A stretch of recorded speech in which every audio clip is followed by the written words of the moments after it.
네네. 네.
게임 시험. 네. 안 하시는. 예. 네.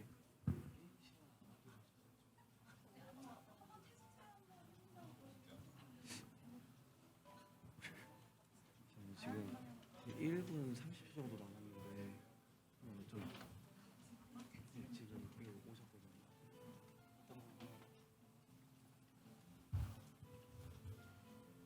그러면 지금 말씀하시면 될 것 같아요.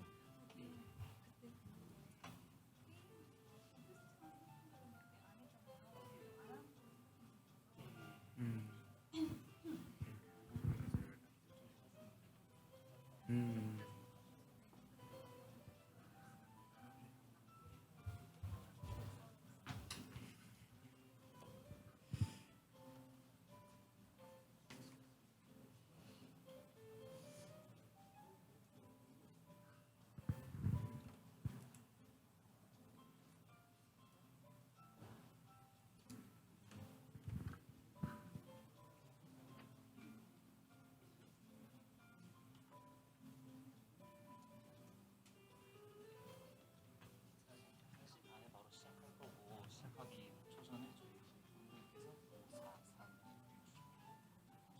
네.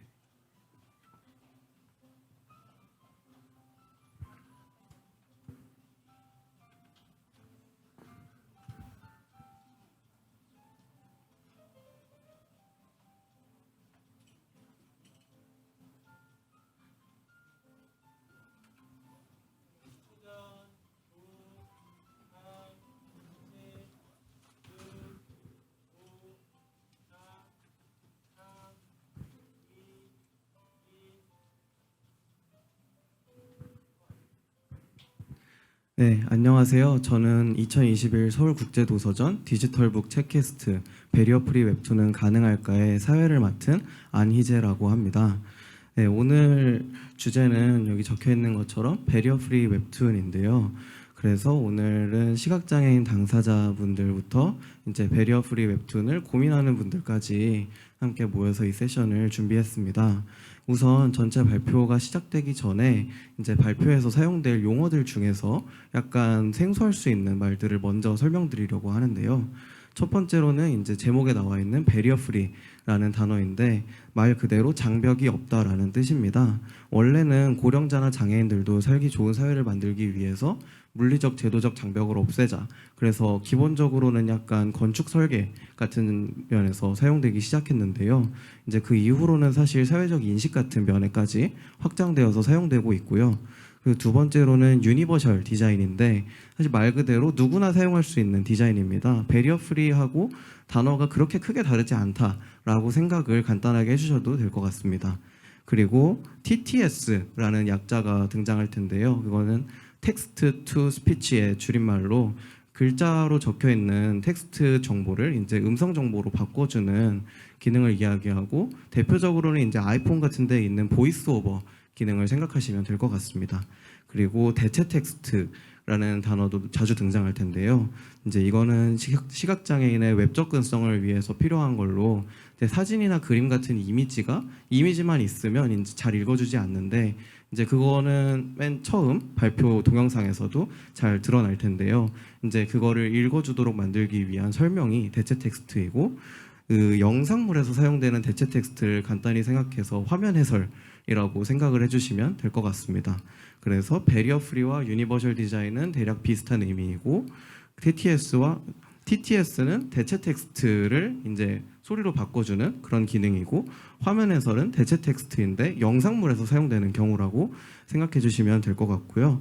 마지막으로 이건 자주 등장하지는 않겠지만 폐쇄 자막이라는 용어가 있는데, 이거는 음성이나 오디오 신호를 TV 화면에 그 자막으로 표시하는 서비스로, 그 넷플릭스 같은 거 보시다 보면은 한국 드라마 같은 데에서 한국어 괄호치고 CC라고 적혀 있는데, 이 CC가 클로즈드 캡션, 폐쇄 자막을 의미합니다.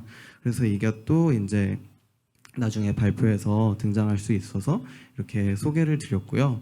네, 첫 번째 발표는 이제 동영상인데, 유튜브 채널 시시각각을 운영하고 계신 양주혜님의 시각장애인이 웹툰을 감상한다면? 이라는 주제의 영상입니다.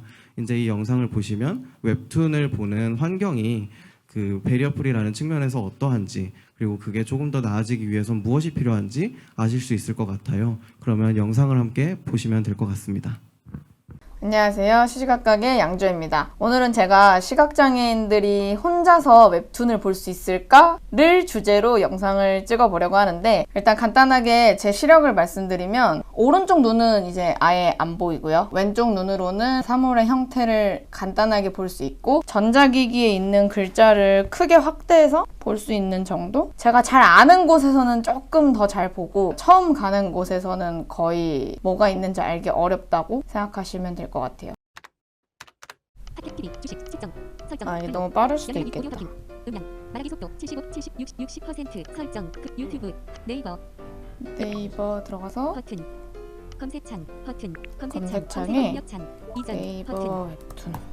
링크, 참고로 네이버 웹툰과 저는 아무런 연관이 없습니다. 카미점 네이버 오른쪽 세모 다운 카미점 네이버.com 링크 동작을 사용할 수 무엇일까? 이달의 신규 웹툰 코믹.네이버.com. 검색 버튼 저는 가다망설이라는 웹툰으로 한번 네이버, 시도를 해볼 검색, 건데요. 줄줄. 왜 가다망설인지는 이따가 다시 말씀드릴게요. 데스크 도전 만화 가담항설 머리말 레벨 일단. 가담항설 방문함 관심 웹툰 첫 해보기 작가의 다른 첫 해보기. 링크 설명 초트가 나오는 건가? 레이어드 크즐 사진 PNG 레이어지형 QTOLVC JPG 이미지 네, 뭐 PNG, JPG 어쩌고저쩌고 이렇게 읽어주기 때문에 일단은 보이스오버를 좀 끄고 보이스오버를 끕니다. 제가 화면을 한번 확대해서 봐볼게요. 제목은 확대를 안 해도 보인다. 가, 담, 항, 설. 작가님이 필기체 1도 없이 적어놓으셔가지고 아주 편하게 읽을 수 있어요, 지금. 일단 무슨 그림인지는 못 알아보겠고, 오, 말풍선같이 생긴 타원형을 발견했습니다. 이거 한번 확대해서 읽어볼게요. 어디가 처음이야? 알겠다. 흰 바탕에 검은 글씨는 굉장히 보기 불편해요. 첫 대사가 정말 지금 제 마음을 아이고, 이게 근데 말풍선을 왼쪽부터 오른쪽으로 읽는 게 맞나? 아이고 드디어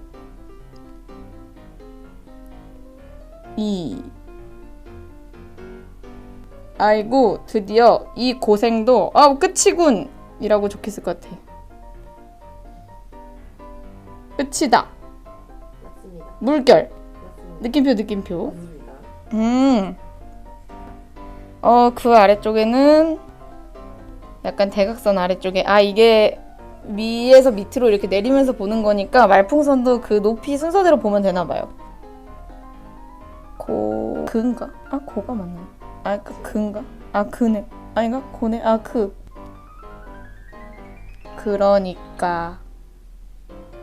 그러니까 말이야? 아니야. 그러니까가 다네. 좋네요. 말은 이렇게 짧게 해줘야 돼요. 아, 이제 다시 한번 크게 본 다음에 작게 해서 다시 보는 거예요. 아이고, 드디어 이 고생도 끝이다. 그러니까 그림은 일단 전혀 못 알아보겠고요. 그 밑에 이것도 말풍선인가? 아니야. 그림이 있고 어디까지 내려가는 거지? 일단 제가 막 쭉 내려왔어요. 그냥 막 내려오다가 제가 두 번째로 발견한 말풍선이 뭐냐면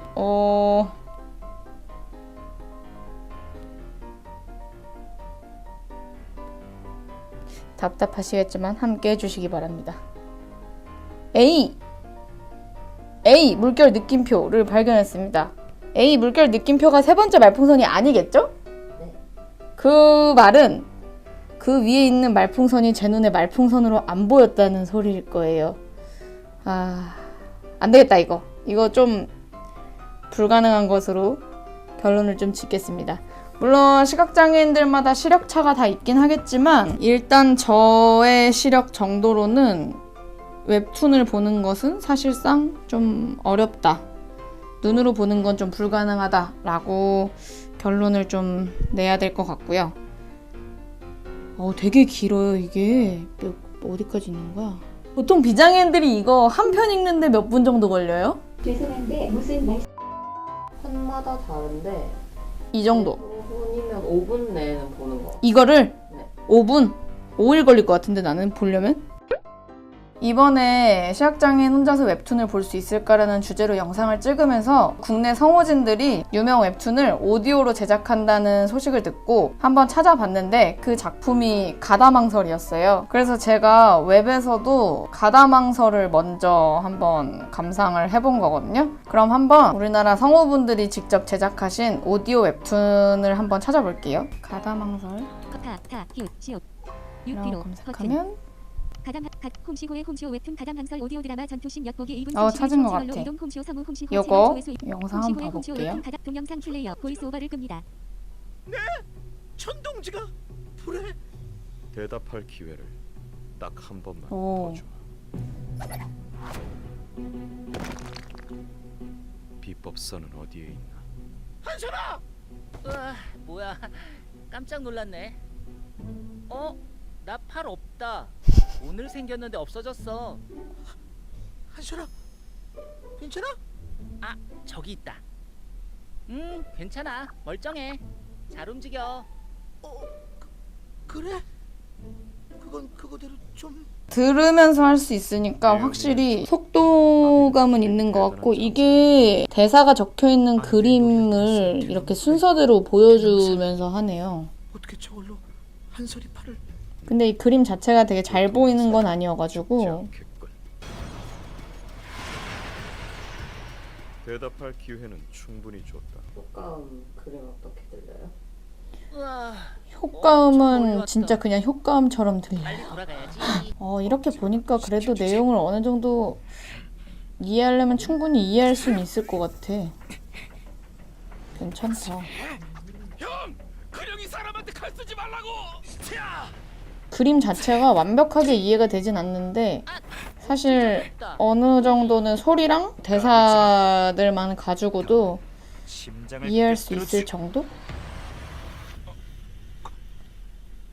응? 아유, 누가 벌써 심장을 뚫어놨네. 한 발 늦었다. 괜찮다.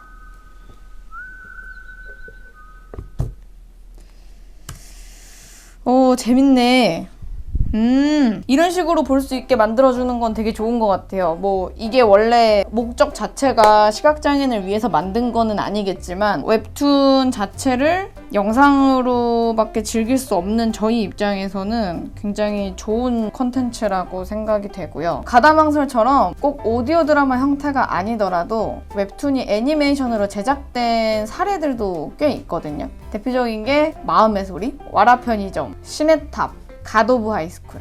사실 드라마나 영화로 제작된 경우들도 많은데 그 웹툰 원작 자체가 만화로 돼 있다 보니까 애니메이션으로 제작이 되면 그걸 더 원작이랑 비슷하게 즐길 수 있다는 생각은 들더라고요. 신의 탑도 더빙이 있기 때문에 조금 봤었고, 갓 오브 하이스쿨은 보지는 않았는데 사람들이 잘 만들었다고 얘기하는 거는 많이 들었었거든요. 그래서 현재까지는 저희 시각장애인들이 웹툰을 즐길 수 있는 방법이 가다망설처럼 오디오 드라마 형태로 된 콘텐츠나 마음의 소리처럼 애니메이션으로 제작된 콘텐츠, 이 두 가지 정도만 있는 것 같아요.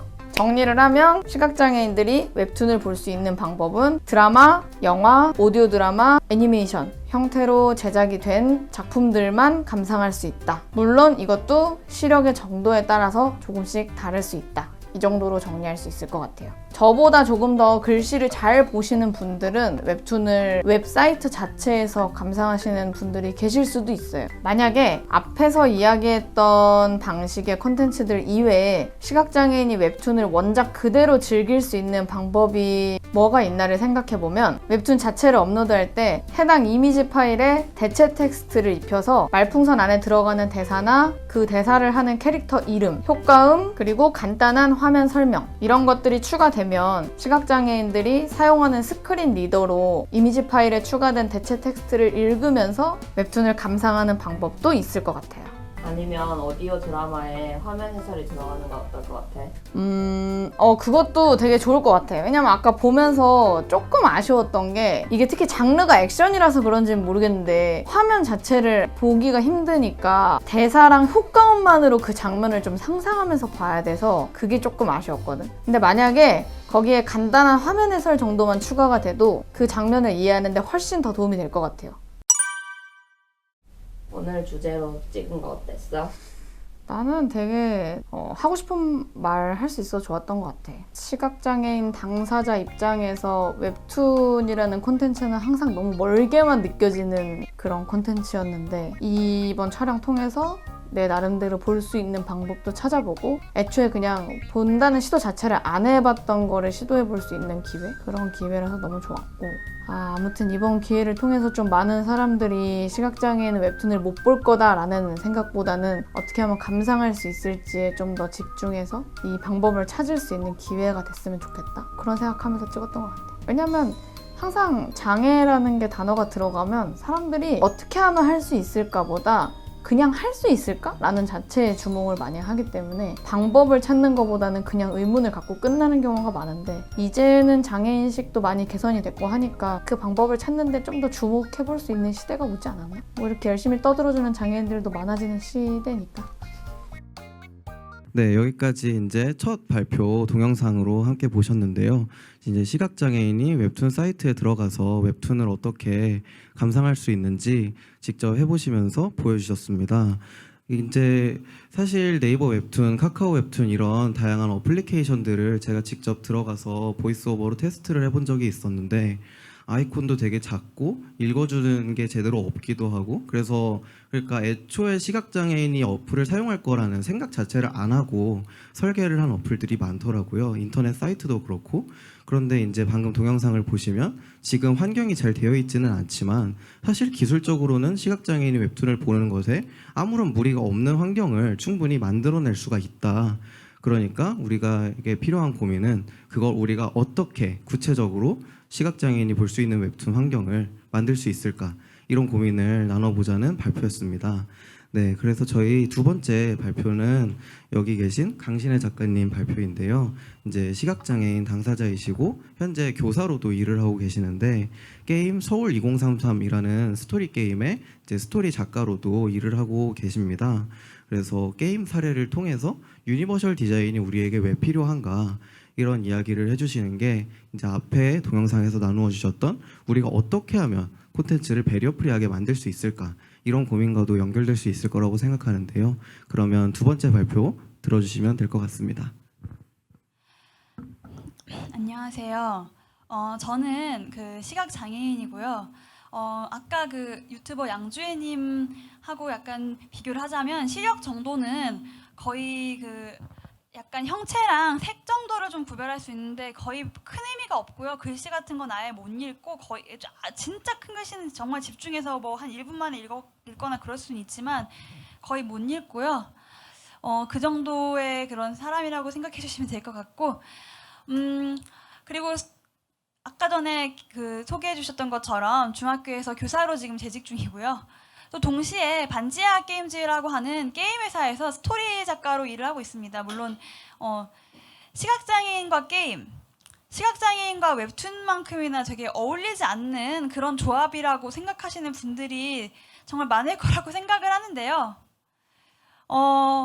제가 게임사에서 뭐 그 게임 스토리를 쓰고 정말 그 게임 제작에 정말 거의 뭐 그 바닷물이 있으면은 그 바닷물에 소금을 티스푼으로 하나 정도 떠넣는 그 정도 수준이긴 하지만 일부나마 이렇게 참여하게 되는 경험을 그런 공유함으로 인해 가지고 배리어 프리가 나아갈 그런 길이 어떤 건지 여러분들께서 한번 생각해 보시는 시간이 되셨으면 좋겠어요.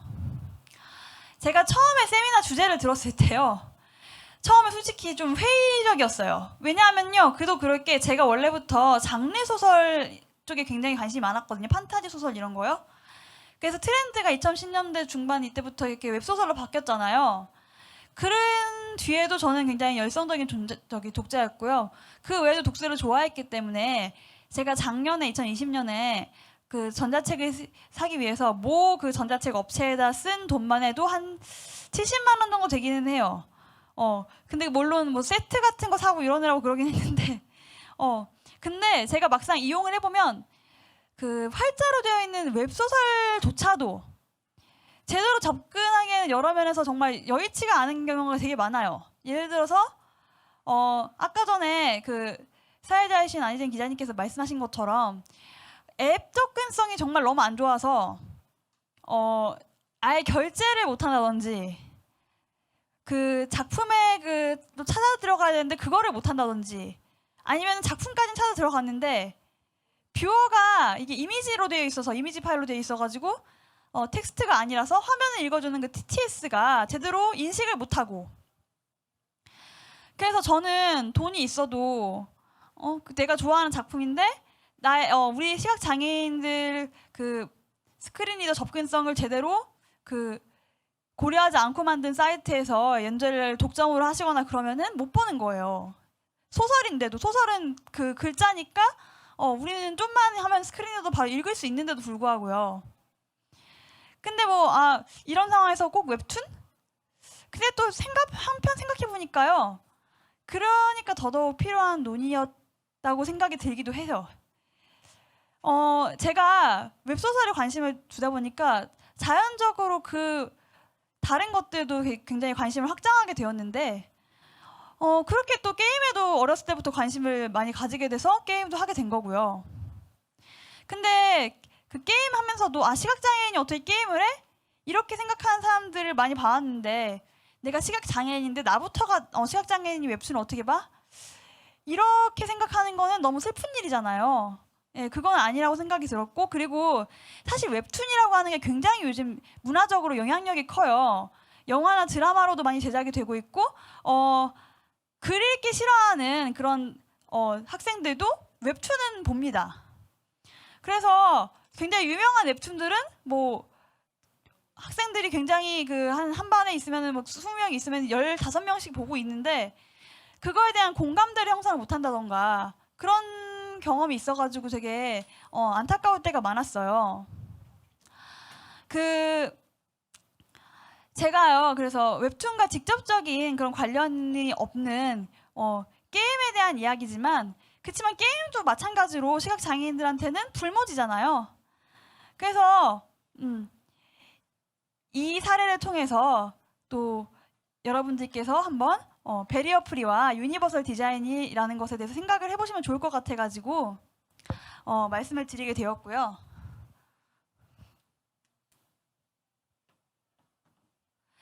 우선 제가 스토리 작업에 참여하고 있는 게임을 그래도 좀 소개를 드려야겠죠. 게임 제목은 서울 2033이고 모바일 앱스토어나 플레이스토어에서 다 다운받을 수 있고요.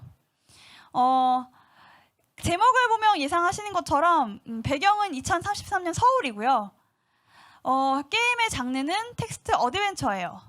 그래서 게임의 중요한 특징 중에 하나가 뭐냐면은 거의 그 텍스트, 글로만 이루어져 있고요. 일러스트 같은 것들도 가끔씩 하나씩 나올 정도로 되어 있고 뭐 그렇습니다. 근데 그렇다고 막 재미가 없거나 그렇지도 않아요. 만약에 재미가 없었으면은 지금까지 제가 안 하고 있었겠죠. 그리고 그 게임이 지금 2018년에 출시가 된 건데 지금 2021년인 지금까지도 활발하게 운영이 되고 있고요. 저부터도 재미가 없었으면 그 아무리 시각장애인이 할 수 있어도 더 안 하고 있었겠죠. 세상에 재밌는 일이 얼마나 많은데.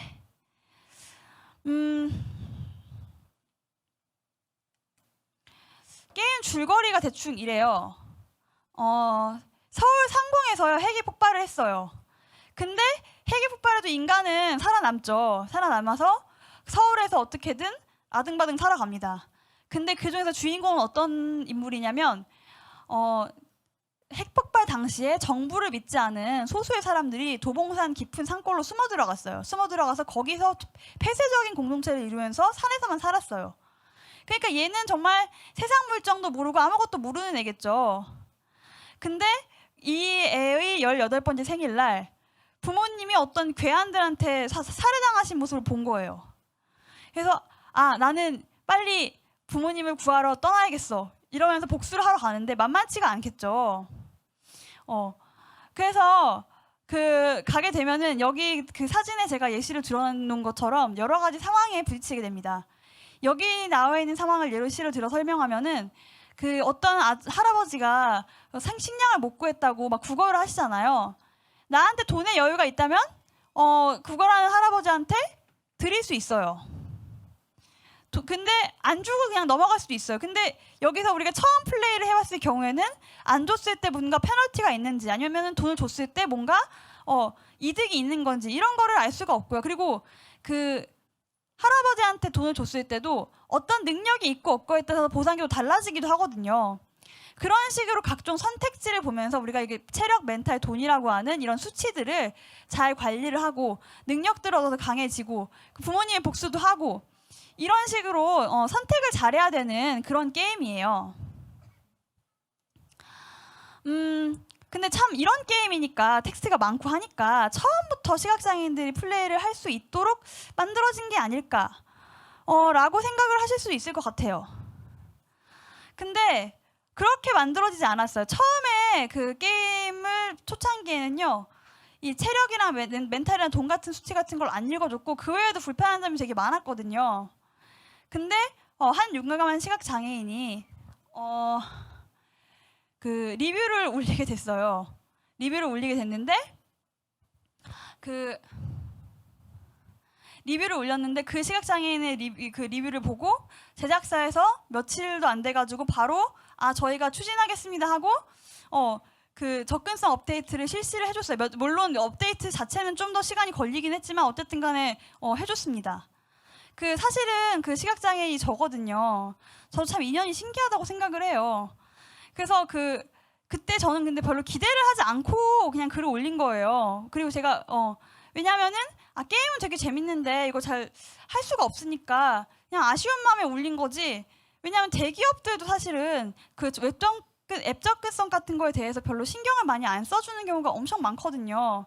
뭐 이렇게 전화하면은 타사에 비슷한 다른 앱을 사용하세요 이런 경우까지 당하신 분도 있다 그러고 엄청 뭐 정말 신경을 안 써줘요. 근데 여기서 이렇게 빨리 답을 해줄 줄 몰랐던 거죠 저는. 그래가지고 그때 메일로 이렇게 보이스오버가 뭔지부터 해가지고 다 이렇게 설명을 했는데 되게 적극적으로 반영을 해주셨고 근데 그 이후에 제가 뉴스로 이게 난 거예요. 시각장애인들도 게임을 할 수 있게 하는 이런 게임이 있다라고. 그래서 그 뉴스로 나가지고 그 이후로 게임이 좀 약간 더 유명해졌는데 그 이후로 제가 알게 된 게 그 기사를 보니까 그때 당시만 해도 지금은 뭐 신촌에 되게 번듯하게 사무실도 있고 물론 반지하 게임즈라고 반지하에 있진 않아요 사무실이. 근데 어쨌든 사무실도 있고 한데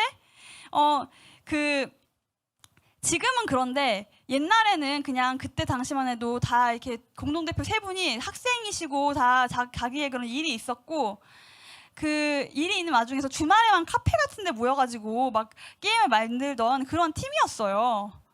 근데 그런 상황에서 그런 열악한 상황 속에서도 접근성 업데이트를 우선시 해준 거잖아요. 그래서 되게 감동했어요. 그게 참 그 이후로도요. 그 바쁠 때는 게임을 좀 못하고 그럴 때도 있기는 했지만 계속 게임을 잘 즐기고 있었습니다. 게임을 잘 즐기고 있었는데 어느 날 그 작년 말에 이야기꾼 공모전이라고 하는 걸 한다고 이제 그 공지가 나온 거예요. 이야기꾼 공모전이 뭐냐면은 이 서울 2033은 스토리가 중심이 되는 게임이기 때문에 이 스토리를 추가해 준다는 거죠, 게임에다가. 그리고 상금도 뭐 있었고요. 근데 상금이 중요한 게 아니고 나는 이 게임의 팬이잖아요. 팬 입장에서 내가 이거를 내가 만든 스토리가 이 게임에 들어간다니 너무 좋잖아요. 그래서 신나게 써가지고 제출을 했는데 여기 밑에 있는 이 스토리가 그 스토리예요. 그 수술실의 두 환자라고 하는 제목이었는데요. 약간 그 게임이 선택지가 중요하다 보니까 그런 걸 중심으로 썼고요.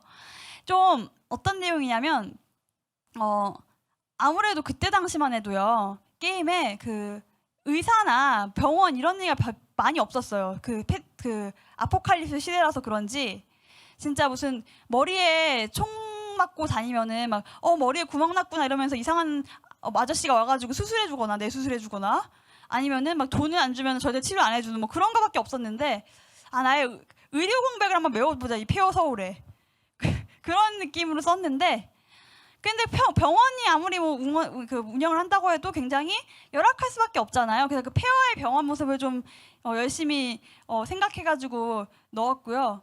근데 그 병원에서 주인공이랑 의사가 열심히 치료를 하고 있는데 부잣집 할아버지가 그 손자를 데리고 왔어요. 수술을 해달라고. 근데 막 그렇게 엄청나게 많이 다친 건 아니었고 어쨌든 간에 수술을 하면은 무사히 살 수 있는 상황이었어요. 근데 그 수술을 하고 있는데 다른 환자가 한 명이 와요. 더 위급한 환자. 이 사람은 정말 심각한 상황이에요. 당장 수술 안 하면 죽어요. 근데 그 할아버지가 수술 안 멈추고 하면은 정말 막대한 보상을 주겠다. 약도 주고 뭔가 돈도 주고 하겠다. 이렇게 그 병원의 의사한테 얘기를 해요. 갈등을 하다가 이제 선택을 하는 거죠. 근데 어떤 선택을 하더라도 그게 옳은 선택은 아니에요. 다 뭔가 씁쓸해요. 그 의사의 신념에 따라서 나중에 온 더 위급한 사람을 살리면은 뭐 그 사람은 살았지만 그래서 그 사람의 가족들은 행복해졌지만 병원은 여전히 어렵고 환자들도 많고 그런 현실적인 벽에 부딪히고 그치만 또 먼저 온 그 할아버지의 손자를 살리게 될 경우에는 또 그거에 대한 도덕적인 그런 딜레마가 있는 그런 스토리였어요. 사실상 제가 생산에 뭐 관여를 한다지만 정말 일부분에 불과하고 정말 별거는 아닌 일이긴 해요. 이게 텍스트를 작성을 해가지고요. 회사에다가 드리면은 회사에서 게임에는 반영을 해주시는 그런 일이라서 제가 엄청나게 많은 일을 하고 있지는 않아요. 근데 그래도 시각장애인은 게임도 못할 거다 이렇게 생각하는데 시각장애인이 게임을 만드는 일에 이렇게 일조할 수 있다. 너무나 이거는 정말 제 인생에 있어서는 굉장히 너무 흥미진진하고 너무나 보람찬 일이었던 거죠. 그래서 책임감을 느끼고 열심히 하고 있습니다. 특히 제가 그 서울 2033을 그 접근성 발전을 보면서 벅찼던 게요. 이 게임은요, 시각장애인 전용으로 만들어진 게임이 아니에요. 사실 시각장애인 전용으로 만들어진 게임들도 있긴 있거든요. 근데 그런 게임들은요, 아무래도 시각장애인이라는 사람들만 타겟으로 하다 보니까 소비자층이 한정되어 있고 자본도 한정되어 있으니까 게임이 좀 단순하거나 게임 질이 훌륭하면은 게임 분량이 좀 적거나 뭐 그런 문제점들이 있었어요. 근데 이 게임은 나나 그 다른 비시각장애인 친구랑 같이 할 수 있잖아요. 아까 그 양주의 유튜버 님께서 그 말씀하셨던 것처럼 그 우리도 애니메이션으로 제작이 되거나 오디오 그 드라마로 제작되면 다른 사람들은 같이 볼 수 있잖아요. 그러니까 뭔가 그 배리어 프리를 염두에 두시는 분들께서 시각 장애인들한테 뭔가 전용으로 뭔가를 이렇게 만들어야 되겠다 이 생각 이것도 물론 굉장히 필요한 일이에요. 아직까지도 굉장히 필요한데 궁극적으로는 시각 장애인들도 보편적으로 다른 사람들과 함께 행복할 수 있는 것이야말로 진정한 그런 베리어 프리의 길이고, 그리고 베리어 프리 웹툰 같은 것도 제작하고 하려면은 당연히 비용이 들어가고 자본이 들어갈 텐데, 이거를 비시각장애인들도 같이 즐길 수 있다면 그 자본이나 이런 그 동력들이 충분히 확보가 될 수 있잖아요. 시장에서 넓어지니까 그런 관점에서 발전을 해나가야 되지 않나, 그런 생각이 들었습니다. 이상 제 발표를 마치겠습니다. 감사합니다. 네, 강신혜 작가님 발표를 들었는데요. 그러니까 앞에 이제 양주혜님의 발표에서 이 웹툰을 어떻게 하면 배리어프리하게 할 수 있을까, 이런 고민에서는 기본적으로 장애인이 어떻게 하면 콘텐츠의 소비자가 될 수 있을까라는 고민이었다면, 지금 이번 발표에서 드러나는 거는 사실 장애인이 소비자가 될 수 있을 때, 그러니까 콘텐츠가 배리어프리해질 때 생기는 변화는 단지 이 소비자층이 넓어진다가 아니라 이 소비자가 될 수 없었던 사람들이 사실은 생산자까지도 될 수 있다라는 거를 보여주는 사례라고 생각합니다. 네, 그런 의미에서, 그리고 또 마지막에 강조해 주셨던 게 이제 장애인 전용 게임을 만드는 게 아니라 그냥 장애인도 할 수 있는 모든 게임을 만드는 것이다. 그러니까 장애인 전용석을 만드는 게 우리에게 필요한 건 아니고 모든 자리에 장애인이 앉을 수 있도록 해야 한다. 이런 식으로 생각을 해주시면 좋을 것 같은데요. 그래서 이제 다음 발표는 이제 부천 해밀도서관의 사무국장인 이슬 국장님인데, 현재 배리어프리 웹툰을 실제로 만들고 계십니다. 그래서 그 만들어지는 제작 과정을 조금 구체적으로 설명을 해주실 텐데요. 그래서 이런 과정들에 좀 더 관심이 있는 분들은 들어주시면 나중에 실제로 관련된 작업을 하시거나 아니면 웹툰을 보시거나 할 때 이러이러한 것들을 저렇게 해보면 배리어프리해질 수도 있지 않을까? 라는 생각을 하시면서 발표를 들어주실 수 있을 것 같습니다. 네, 그러면 발표 시작해 주시면 될 것 같습니다. 네. 안녕하세요. 만나 뵙게 되어 기쁩니다. 부천시 해밀도서관 사무국장 이슬입니다. 저는 해밀도서관에서 사서이자 그리고 사회복지사로 지금 12년째 근무를 하고 있고요. 오늘 배리어프리 웹툰은 가능할까를 주제로 참석하게 되었습니다. 해밀도서관에서는 현재 배리어프리 웹툰을 제작을 하고 있고요. 그 과정을 소개해 드리려고 하는데요. 배리어프리 웹툰, 장애공감 보이스 웹툰이라 부른다라는 주제로 말씀드리겠습니다. 그 배리어프리 웹툰을 생각을 하면 보통 가장 먼저 떠오르는 게 한글 자막 화면 해설 서비스 영화일 것 같아요. 바로 가치보험 영화라고 하는데요. 가치보험 영화는 영화를 시청하는 시청각 장애인을 위해 한글 자막 화면 해설 서비스를 도입한 영화입니다. 해밀도서관에서 만드는 장애공감 보이스 웹툰이 바로 이 가치보험 영화와 유사한 형태로 제작이 될 예정입니다. 그렇다면 장애공감 보이스 웹툰은 가치보험 영화, 그러니까 화면 해설이 더해진 애니메이션과 감상자 입장에서 뭐가 다를까요? 화면 해설 영화처럼 화면에 대한 설명을 음성으로 제공한다는 점 외에 다른 점은 바로 기획 단계부터 적용한다는 겁니다. 장애공감 보이스 웹툰은 기획 단계부터 배리어프리를 고려해서 제작을 하고 있거든요. 또 웹툰을 보고 듣는 그 대상을 시각장애인이 아닌 비장애인에 초점을 맞췄습니다. 비장애인에게 시각장애인의 일상을 공유하고 또 장애에 대한 인식을 개선하는 것, 장애인도 장벽 없이 살 수 있는 세상을 많은 사람들이 고민하게끔 하자 하는 데 목적을 두고 있습니다. 그래서 장애공감 보이스 웹툰을 제작하는 목적은 이렇게 세 가지가 되고요. 이 세 가지 중에 저는 개인적으로 세 번째 목적에 가장 가치를 두고 있습니다. 시각장애인이 보이스 웹툰 제작에 목소리 연기자로 참여한다는 게 가장 기대되는데요. 시각장애인이 보이스 웹툰에 참여함으로 인해서 그 시각장애인 오디오 크리에이터로서 역량을 홍보하고 또 관련 분야에서 직업 활동을 할 수 있는 기반을 제공해주고 싶기 때문입니다. 다음으로 장애공간 보이스 웹툰 진행 과정에 대해서 설명을 드리겠습니다. 저희가 올 2월부터 사업 진행 방향을 논의하기 시작했고 모금 제한용 사업 계획안을 작성했습니다. 그래서 예산 모금은 그 카카오 가치가치 모금 플랫폼을 활용을 했고 총 659만 800원이 모금됐습니다. 기부자는 총 1,849명이고요. 이 자리를 빌어 기부자님들께 감사하다고 말씀드리고 싶습니다. 그래서 6월에 모금이 완료가 되었고 7월부터 웹툰 제작을 본격적으로 시작했습니다. 몇 달 되진 않았지만 웹툰 제작을 위한 전문가들을 섭외했는데요. 그림 작가, 글 작가, 그리고 화면 해설 작가, 영상 제작할 감독까지 모두 섭외를 했습니다.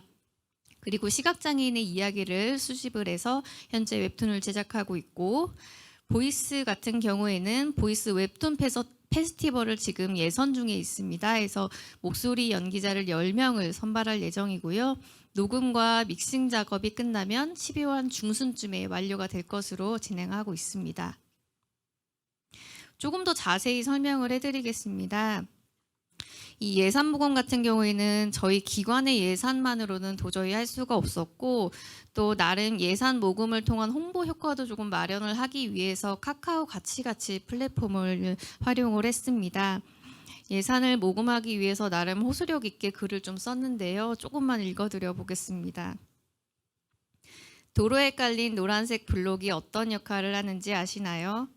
시각장애인은 식당에서 메뉴판을 어떻게 읽을 수 있을지 궁금해하신 적 있으신가요?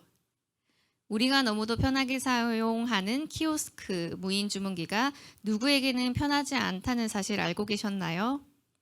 관심을 조금만 기울이면 알게 되는 이야기, 작은 관심은 변화의 시작입니다. 그리고 그 시작이 바로 시각장애인의 일상을 담은 웹툰 제작입니다. 라고 이렇게 어필을 했습니다. 그래서 웹툰을 제작을 해야 하는데 웹툰을 제가 제작을 할 수는 없잖아요. 그래서 전문가를 섭외했습니다. 앞서 말씀드렸던 것처럼 글 작가, 그림 작가, 영상 감독, 화면 해설 작가까지 모두 섭외를 했고 특히 대표적으로 아트 플러스 M과 함께 하고 있습니다. 웹툰의 이야기도 전문가를 섭외를 했는데요. 그 전문가는 바로 시각장애인입니다. 일상에서 시각장애인의 삶을 보여줄 수 있는 내용을 위해서 시각장애인의 일상, 직업, 학교생활, 가족 이야기 등 인식 개선을 주제로 할 수 있는 경험들을 많이 수집을 했습니다. 그렇게 수집한 내용 중에 총 6가지 주제로 웹툰을 결정을 했습니다. 그래서 지금 목소리 연기자를 뽑고 있는데요. 보이스 웹툰 제작에 참여하는 목소리 연기자는 총 10명, 그중에 비장애인이 5명, 그리고 시각장애인이 5명입니다. KAC 한국예술원 보이스 웹툰 페스티벌을 통해서 선발된 비장애인 5명, 그리고 해밀도서관에서 다년간 진행했던 오디오 크리에이터 양성교육, 또 방송에 참여한 경험이 있는 또는 희망하는 시각장애인 5명, 이렇게 해서 총 10명을 선발할 계획이고요. 10월까지 오디션이 진행되니까 관심 있는 목소리 연기자가 계시다면 참여해 주시면 될 것 같습니다. 그래서 장애공간 보이스 웹툰의 콘티와 이미지 시안이 나와서 조금 보여드리도록 할 건데요. 총 6편의 이야기 중에 하나의 주제에 대한 콘티와 이미지를 보여드릴 겁니다. 주제는 시각장애인의 보행이고 전맹 시각장애인 A, 그리고 저시력 시각장애인 B와 C, 그리고 비장애인 D, 친구 넷이 카페에 가는 모습을 그립니다. 여기서 시력별 보행 방법에 대해서 보여줄 예정인데요. 전맹 시각장애인은 안내견과 함께, 그리고 저시력 시각장애인 한 명은 유도 블록을 따라, 또 다른 저시력 시각장애인 한 명은 비장애인의 안내 보행으로 카페에 도착하는 거예요. 카페에서는 점자 그리고 큰 글자 메뉴판을 받아서 메뉴를 고릅니다. 여기선 점자와 큰 글자를 보여줄 예정입니다. 이미지 예시입니다. 전맹 시각장애인 A가 안내견과 함께 버스를 기다리는 모습이고요. 이건 저시력 시각장애인 B가 유도블록을 따라서 보행하는 모습입니다. 그래서 이야기 6편 중에 3가지 이야기에 대해서 조금 더 설명을 해드리려고 하는데요. 두 번째 이야기는 중도 시각장애인의 삶에 대한 이야기를 다뤘습니다. 저시력 시각장애인 B가 초등학생 때 시력을 잃습니다. 시력을 점차 잃은 후에 점자, 보행교육, 컴퓨터, 그리고 스마트폰 사용법 등 여러 가지 재활교육을 하는 모습을 영상에 담습니다. 시각장애인의 재활에 대해서 보여주는 게 목표입니다. 세 번째 주제는 가족의 지원입니다. 시각장애인을 두고 있는 가정에서 어떤 도움들을 해주는지 그 일상의 한 예를 보여주려고 하는데요. 온도와 시간을 조절하는 부분이 묵자로 쓰여져 있는 에어프라이어 기계. 촉각으로 인지할 수 있도록 아버지께서 칼로 흠집을 내어 놓습니다. 이런 식으로 시각장애인 가족의 일상을 보여주는 사례를 적을 예정입니다. 네 번째 주제는 안내견입니다. 안내견을 분양받은 시각장애인 A에게 안내견 분양을 받고 싶어하는 시각장애인 B가 안내견 분양 방법에 대해서 질문을 합니다. 시각장애인의 안내견을 분양하는 방법, 그리고 안내견의 삶에 대해서 보여줄 예정입니다. 이렇게 장애공간 보이스 웹툰이 제작이 되면 기대 효과 세 가지가 있는데요. 첫 번째는 보이스 웹툰으로 시각장애인에 대한 사회적 관심과 이해도가 확산될 거라고 기대하고, 두 번째는 시각장애인의 콘텐츠 접근권 강화, 그리고 세 번째는 시각장애인의 보이스 웹툰 제작 참여로 오디오 크리에이터로서의 역량이 강화되기를 기대합니다. 장애공간 보이스 웹툰 제작 과정에 대한 건 여기까지였고요.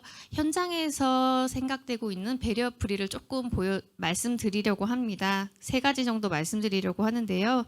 제가 현장에 있다 보면 그래도 요즘은 시각장애인에 대한 인식이 많이 개선됐다고 느껴진 때가 많아요. 여러 분야에서 배리어프리에 대한 관심이 많은데요. 우리 해밀도서관에서 시각장애인이 편의점을 어떻게 이용하는지 그 영상을 촬영해서 해밀도서관 유튜브에 올린 적이 있습니다. 거기서 저 시각장애인 앱인 셜리번 플러스를 사용을 했는데요. 그 영상을 보고 연락이 온 곳이 있어요. 바로 시각장애인을 위한 편의점 특화 상품 인식 서비스 개발을 주제로 연구하고 있는 한국외국어대학교 관계자가 취재를 왔습니다. 이 설리번 플러스는 이제 시각 보조 앱이고요. 시각의 보조가 필요한 사용자에게 스마트폰 카메라를 통해서 인식한 정보를 알려주는 앱입니다. 그런데 모든 정보를 정확하게 읽어주진 못해요. 그런 부분을 보고 이 한국외국어대학교 관계자가 이 설리번 플러스 앱의 불편함을 개선할, 그리고 접근성이 더 편리한 앱을 개발하겠다고 하더라고요. 그래서 한번 기대해봐도 좋을 것 같습니다. 두 번째는 LG 헬로비전과 협력한 사례입니다. 이것도 최근의 일인데요. 저희 해밀도서관에서는 코로나 이후에 엘리베이터에 부착된 방역용 항균 필름, 그때 점자를 읽지 못하는 시각장애인들을 위해서 항균 필름에 점을 찍어 부착해오는 작업을 계속 해왔습니다. 바로 시각장애인의 보행 때문이었는데요. 이와 관련된 기사 그리고 영상을 본 LG 헬로비전에서 점자를 함께 찍어주었습니다. 그래서 점자 1200개 단어를 함께 찍어주었고 이후에도 같이 진행할 예정입니다. 마지막입니다. 부천 문화재단과 협력 중인 사업인데 눈의 여왕이라는 책을 무장애 배리어프리 입체 오디오극으로 제작을 하고 있습니다. 이 오디오극에는 시각장애인 2명이 역할을 맡아서 연기를 했고, 목소리 연기겠죠. 나레이션으로는 박소담 배우가 출연하고 12월에 이것도 제작이 될 예정입니다. 이렇듯 현장에서도 제가 볼 때는 배리어프리에 참 관심이 많은 것 같아요. 그래서 배리어프리 오늘 세션에 참여하신 모든 분들의 관심에서부터 시작되는 게 아닐까 하고 생각을 합니다. 해밀도서관이 제작하는 장애공간 보이스 웹툰 12월 중순에 해밀도서관 유튜브에서 공개하겠습니다. 많은 관심 부탁드립니다. 고맙습니다.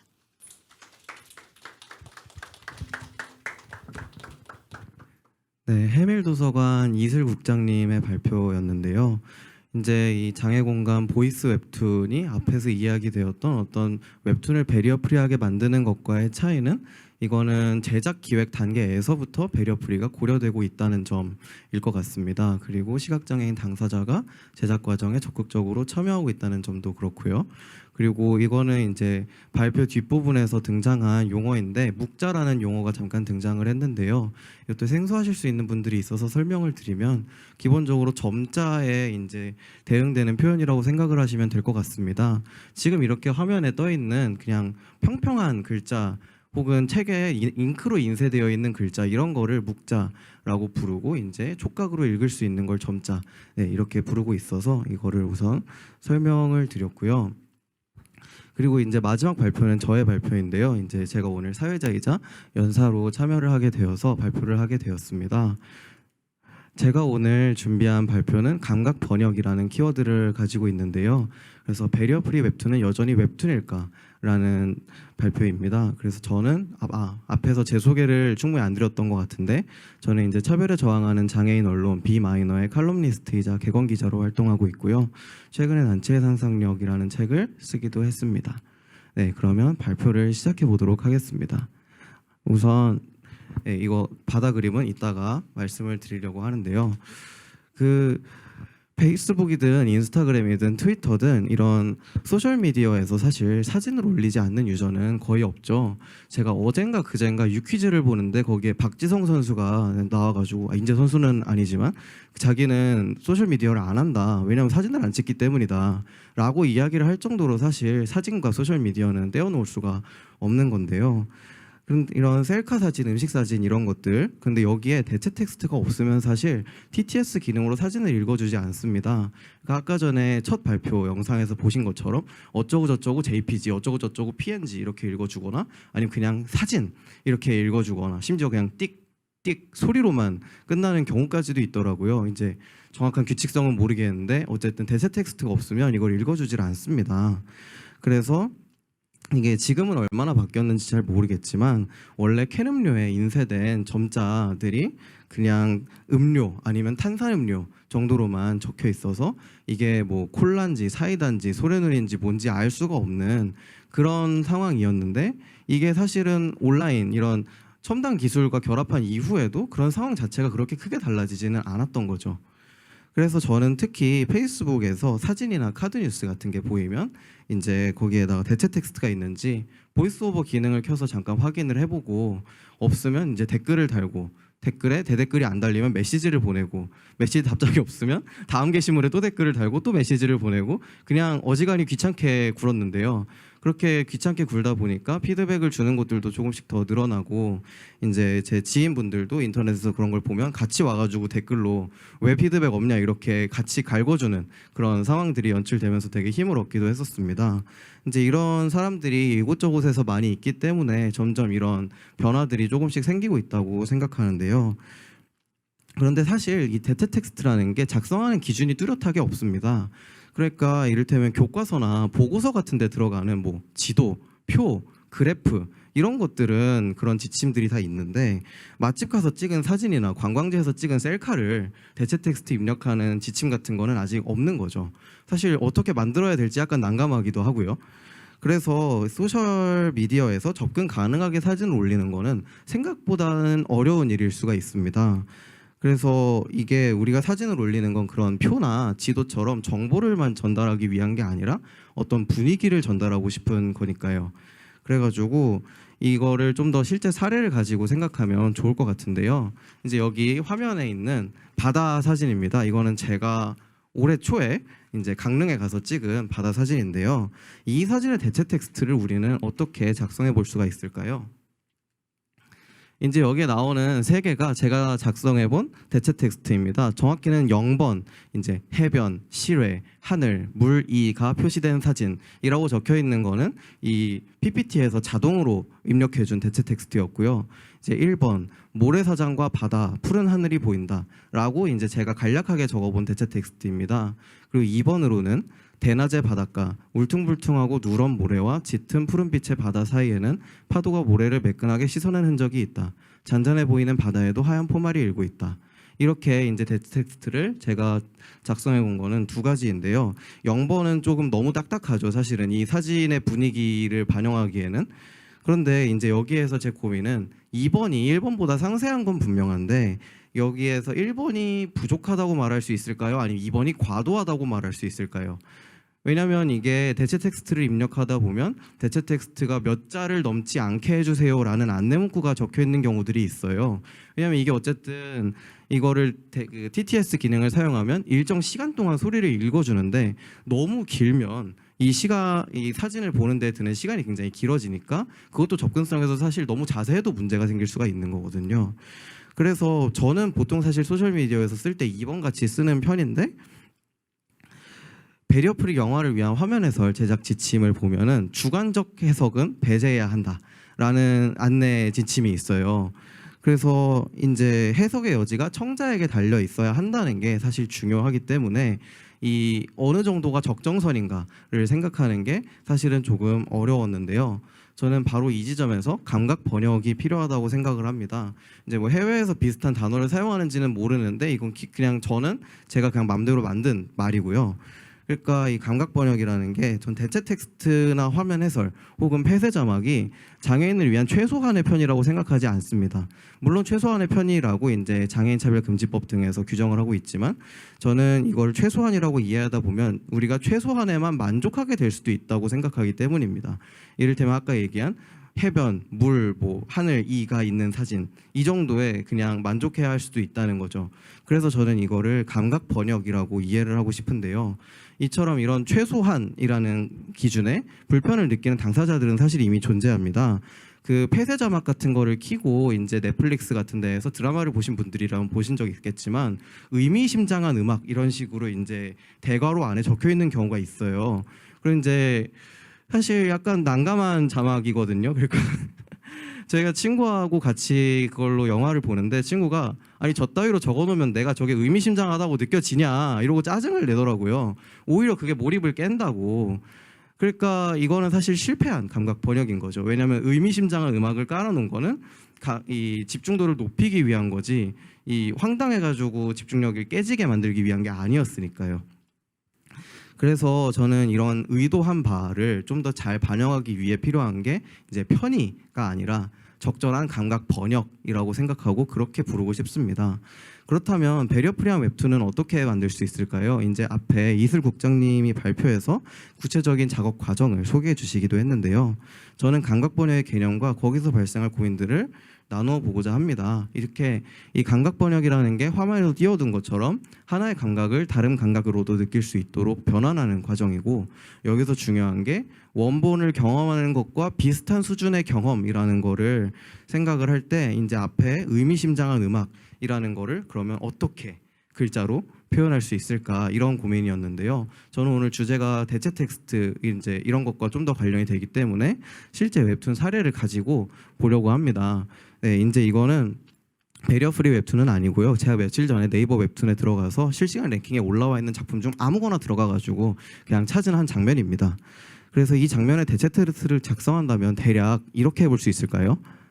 웹툰 캡처 그리고 부모님의 2차 접종일과 나의 1차 접종일이 겹치게 되는데 뾰족뾰족한 두 개의 말풍선 안에 셋이 동시에 쓰려지면과 누가 봐주지 물음표 느낌표가 각각 적혀 있고 그 아래에는 겁쟁이 가족은 이 난관을 어떻게 헤쳐나갈 수 있을지 4주 후에 밝혀집니다 라고 적혀 있다. 세 가족의 땀이 삐질삐질 흐르는 얼굴은 당혹감으로 한껏 일그러져 있다. 네, 이거는 이제 제가 대체 텍스트를 작성해 본 것인데요. 제가 이걸 만약에 페이스북 같은 데다 올린다고 가정을 하고 이제 어떠신가요? 이게 최대한 충실히 작성해 보려고 사실 노력을 하기는 했는데요. 과연 전 분위기가 충분히 잘 전달되고 있을까요? 약간 굉장히 익살스러운 분위기잖아요. 사실은 그림체라든가 그런 것들이. 그래서 여기서 사실 당혹감이나 말풍선의 모양을 설명할 때 이걸 진짜 배리어프리 웹툰이라고 새롭게 작업을 한다면 이렇게 말로 설명하는 게 아니라 효과음을 넣지 않았을까 혹은 배경음악을 깔지 않았을까 생각을 합니다. 애니메이션처럼요. 그래서 이런 문제는 여러 컷이 연결된 다른 만화를 보면 좀 더 확실해집니다. 이건 이제 집에 있는 만화책 한 권을 그냥 꺼내서 제일 역동적이어 보이는 화면을 사진으로 찍은 건데요. 총몽이라는 만화책인데 이제 이것도 제가 대체 텍스트를 작성을 해보았습니다. 커다란 기계손은 갈리를 덥석 잡으려 하지만 갈리는 머리를 휘날리며 다리를 뻗어 피웅하고 피한다. 그는 오히려 기계손의 관절 부분을 턱 잡고 휘릭 돌아서 그의 팔을 키리리링 휘감아 어깨 쪽으로 들어가고 기계로 된 어깨의 표면을 쉬리릭 쓸고 우라라는 소리를 내며 왼쪽 다리로 콱 일격을 가한다. 네, 적혀 있는 효과음들을 그대로 이제 말로 읽을 수밖에 없었는데요. 대체 텍스트를 작성하다 보니까 이런 일을 평소에 하는 게 아니다 보니 약간 민망하기도 한데요. 이제 이것 같은 경우에 아까보다는 조금 나은가요? 이게 만약에 아까보다 조금 낫다고 느껴지신다면 그건 아마 이런 여러 개의 칸들의 연결을 고려해서 여러 그림을 유기적으로 설명하려고 했기 때문일 것입니다. 이처럼 칸들의 연결에는 시간의 흐름과 동작의 연쇄가 포함되기 때문에 만화의 대체 텍스트를 작성하는 일은 그 자체로 이런 분절적인 칸들을 채우는 이 작성자의 상상력이 요구되는 일입니다. 그러니까 대체 텍스트를 작성하는 사람의 상상력이 이미 개입을 하고 있다는 거죠. 이렇게 그림만이 아니라 그림들 사이의 공간 또한 번역의 대상으로 포함이 되고 있고, 저는 이런 것들이 사실은 외국 책을 우리가 우리나라 말로 번역을 할 때 우리가 잘 알지 못하는 어떤 사건들을 인용하는 경우들이 있잖아요. 그런 것들의 맥락을 우리가 역주로 설명하는 것과 크게 다르지 않을 수 있겠다라는 생각도 하고 있습니다. 그래서 이렇게 여러 그림의 연쇄인 만화를 글자로 설명하는 과정은 하나 혹은 하나의 그림 아니면 사진의 대체 텍스트를 작성하는 것과 이 영상의 화면 해설을 작성하는 것 사이 어느 지점에 저는 있을 수 있다고 생각을 합니다. 그래서 저는 이쯤에서 질문을 하나 던지고 싶습니다. 사실 질문을 하나 던지겠다고 해놓고 좀 많은 질문을 던질 것 같긴 한데요. 네, 배리어 프리 웹툰이란 어떤 형태가 되는 것인지에 대해서 함께 고민을 나누고 싶습니다. 우선 웹툰을 배리어 프리하게 만들려면 이렇게 보신 것처럼 그림을 문자화해야 합니다. 이렇게 글자로 다 옮겨야 하는데, 이렇게 글자로 쭉 옮겼을 때 그것도 길게 하나의, 그러니까 아까 전에 그 5분짜리 웹툰도 생각보다 꽤 스크롤이 길었잖아요. 첫 발표에서 보신 것처럼. 근데 만약에 그런 거를 한 웹툰 전체를 대체 텍스트를 작성을 해서 만든다고 할 때 그건 소설과 어떻게 다를까요? 이게 저의 첫 번째 의문이었고, 그리고 웹툰의 대사를 성우가 읽고 거기에 효과음과 배경음까지 들어간다면 그것은 오디오 드라마나 오디오 시네마와는 어떻게 다를까요? 그리고 대사와 효과음, 배경음악이 있는 것에다가 이제 문자화된 웹툰의 시각적 요소들이 내레이션으로 들어갈 때 그것은 화면 해설이 포함된 애니메이션과는 어떻게 다를 수 있을까요? 이제 아까 전에 이슬 국장님이 이 차이를 얘기해 주셨던 거는 제작 과정에서의 차이였고, 저는 약간 이거를 그 마지막 감상 경험에서의 차이로 생각을 하고 있는 것인데요. 그래서 사람들은 자주 장애인의 인권이 과학과 기술의 발전으로 해결될 수 있다고 믿곤 합니다. 하지만 사실 이제 핵심은 기술적인 문제가 아니라고 생각을 합니다. 지금 보시는 것처럼 사실 이 모든 것들은 기술적으로 이미 가능해진 지 오래이기 때문인데요. 그래서 우리는 이제 웹툰이라는 범주나 개념 자체를 이 상황에서 제고해야 할 필요성이 있다고 생각합니다. 그거는 단지 온라인 플랫폼에 있는 만화를 의미하는 것일까요? 아니면 온라인이라는 이유에서 생기는 우리가 사용할 수 있는 더 많은 기술적 가능성까지도 의미하는 것일까요? 각 작품이나 장르의 분위기는 그것의 토대가 되는 시각, 청각 같은 감각의 유형과 얼마나 관련이 될까요? 우리는 다른 감각으로 같은 분위기를 얼마만큼 잘 전달할 수 있을까요? 어느 웹툰의 청각 번역본은 과연 원본과 같은 작품이라고 할 수 있을까요? 무엇보다도 번역의 결과물은 여전히 웹툰이라고 할 수 있을까요? 저는 이런 질문들을 가지고 있는데요. 이제 만화가이자 만화 이론가인 스콧 맥클라우드의 이제 만화의 이해라는 책의 한 부분입니다. 그분은 이제 만화에서 칸을 조절함으로써 시간, 사건, 정서에 연속성을 부여할 뿐 아니라 내러티브의 변화를 주고 완급을 조절할 수 있다고 이야기를 했는데요. 이제 이 화면에 나와 있는 사진의 경우 이 안경을 쓰고 번개 모양이 그려진 티셔츠에 체크무늬 셔츠를 걸친 남성이 만화책의 칸의 경계가 되는 테두리에 걸터 앉아가지고 칸의 안팎의 경계에서 이렇게 말하고 있어요. 만화의 칸은 시간과 공간을 나누는 일종의 일반적인 지표의 역할을 하지요. 그러니까 여기에서 이런 칸과 칸 사이의 공백을 홈통이라고 부르더라고요. 이 홈통에서 독자의 상상력이 발휘된다는 것인데요.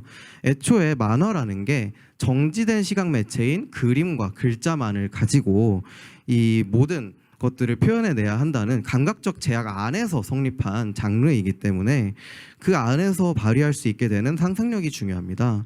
그래서 이 DC 코믹스에서 나온 유명한 만화책, 이제 영화로도 만들어졌는데 그 왓치맨이라고 들어보셨나요? 이 왓치맨의 작가인 데이브 기본스는 이렇게 쓰기도 했습니다. 그 어떤 도구보다도 만화는 순간의 암시를 바탕으로 한 매체입니다. 실제로 만화의 구조나 작동 방식은 순간을 그려낸 정지화상의 그 본질적인 기반을 두고 있으며 거기에 독자의 의식이 개입해야 비로소 마법이 완성되듯 연속성을 부여받게 됩니다.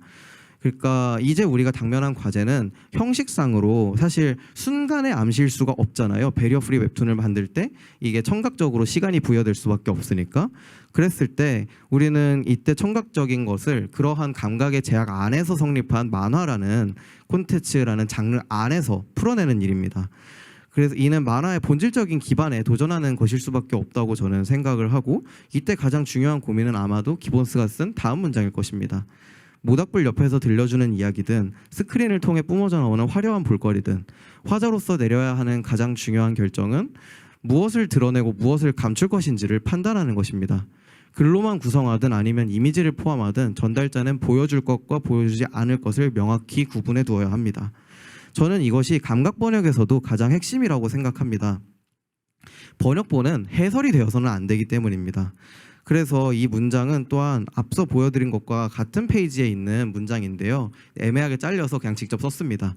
이제 이거는 남들은 찾지 않는 비주류 문화가 대부분 그러하듯 모두가 너나 할 것 없이 찾기 시작하면 만화 또한 만화만의 그 비밀스러운 매력을 잃지 않을까 걱정되었기 때문입니다. 전 여기에서 데이브 기본스가 이야기하는 만화만의 비밀스러운 매력이 비단 서브컬처로서만의 매력이라고 생각하지는 않습니다. 그러면 만화만의 매력이란 무엇일까요? 청각적인 것으로 만들어진 웹툰도 여전히 웹툰일 수 있다면 무엇이 만화를 만화이게끔 하고 있는 걸까요? 저는 이것이 단순한 말놀이가 아니고 더 나은, 더 뛰어난 배리어 프리 콘텐츠를 만들기 위해서 꼭 고려해야만 하는 이런 예술의 형식들과 그것의 특유한 분위기, 이런 것들에 관련한 질문이라고 생각합니다. 그리고 이 질문에 대한 대답은 오직 더 나은 배리어 프리 웹툰을 만들고자 실제로 작업을 해 나갈 때에만 찾아나갈 수 있다고 생각합니다. 그리고 이 질문에 대한 고민은 저는 이런 배리어 프리 웹툰을 전문적으로 제작하는 과정이나 시각장애인 당사자만이 아니고 사실은 평상시에 소셜미디어에 사진을 올릴 때도 우리가 계속 함께 고민할 수 있는, 일상적으로 함께 고민할 수 있는 영역이라고 생각합니다. 제가 처음에 보여드린 바다 사진의 대체 텍스트를 작성할 때처럼요. 그래서 저는 감각 번역이란 어떠해야 할까? 어이구, 글자가 잘렸네요. 우리는 각 분위기를 어떻게 번역할 수 있을까? 이렇게 두 가지 고민을 함께 하자고 제안하면서 발표를 마치려고 합니다. 여기까지 들어주셔서 감사합니다.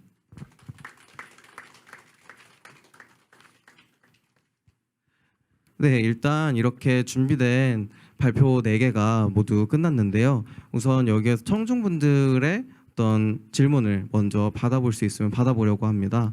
질문이 있으신 분이 계신가요?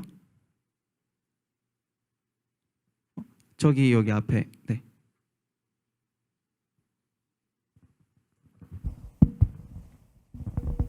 안녕하세요. 저는 배리어 프리 웹툰이 제공되어 있는 가장 큰 이유가 시각장애인 분들도 비시각장애인들이 웹툰을 즐기는 것만큼의 몰입감을 즐길 수 있는 권리가 있기 때문이라고 생각했는데요. 그래서 이제 처음에 시시각각 채널 운영하시는 분이 말씀해주신 대체 텍스트 안보다는 마지막 강연에서 말씀해주신 긴 대체 텍스트로 몰입감을 주는 거에 더 공감했어요. 왜냐하면 대체 텍스트로 인물의 대사만 읽어주면 사실 웹툰은 그림체도 있고 인물의 표정이라는 것도 있는데 그게 오로지 대사를 읽어주는 것만으로는 몰입감이 일단 전달이 안 될 것 같아서 긴 대체 텍스트 방식에 공감을 했는데요.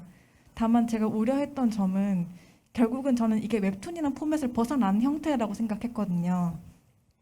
말하자면 웹툰을 웹소설이나 에세이 같은 형태로 바꿔버린 것이라고 생각했는데 그렇다면 이건 결국 웹툰을 배리어 프리한 포맷으로 만드는 데에는 실패하고 다른 소설의 형태를 추구한 건 아닐지가 좀 궁금합니다. 저에게 질문을 네네. 주신 건가요? 네네. 그러면 네, 저도 이제 그런 비슷한 고민을 가지고 있는데 이렇게 만들었을 때 그래서 이제 제 그 발표의 제목처럼 배리어 프리 웹툰은 여전히 웹툰일까? 라고 질문을 던질 수밖에 없었는데 사실은 그 대답은 저도 아직은 잘 모릅니다. 왜냐하면 배리어 프리 웹툰이 너무나도 부족하고 이제 제가 오디오 툰이라고 나왔던 것들도 몇 개를 들어봤었는데 스푼 라디오에서 제공을 몇 개 하고 있더라고요.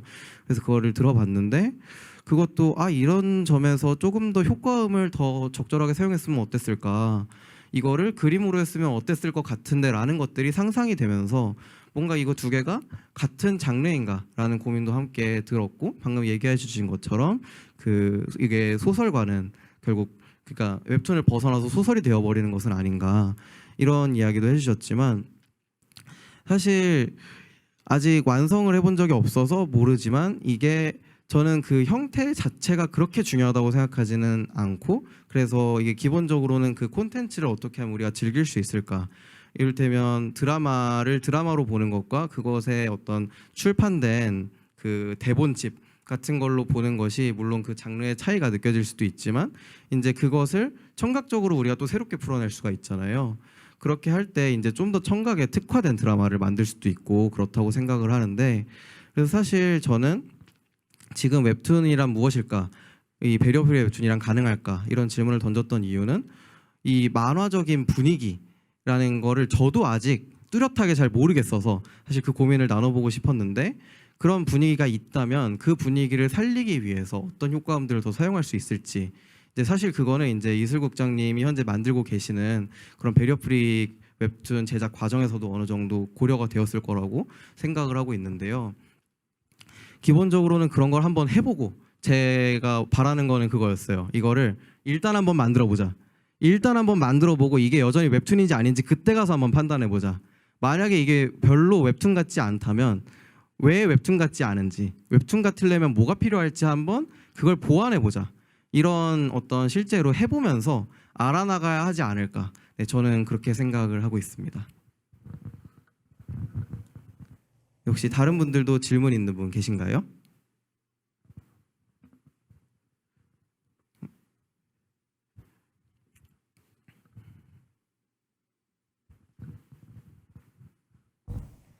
네. 저도 마지막 강연해 주신 것에 대해서 질문이 있는데요.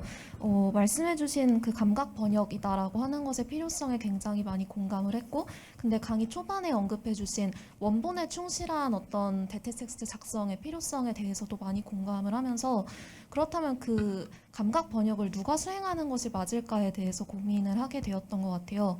그러니까 원본에 충실한 감각 번역을 해내려면 어떤 점에서 웹툰의 작가라든지 그 창작자가 그것을 작성하는 것이 가장 좋을 것도 같은데, 사실 그것이 현실적으로 작가들에게 어떻게 요구할 수 있는 문제인가라는 고민도 들고, 그렇다면 또 뭔가 우리가 외국서를 번역할 때처럼 어떤 그 원본에 충실한 감각 번역을 할 수 있는 전문가 집단이 뭔가 만들어져야 되나? 그래서 그 주체에 대해서 조금 어떤 생각을 갖고 계신지 질문하고 싶었습니다.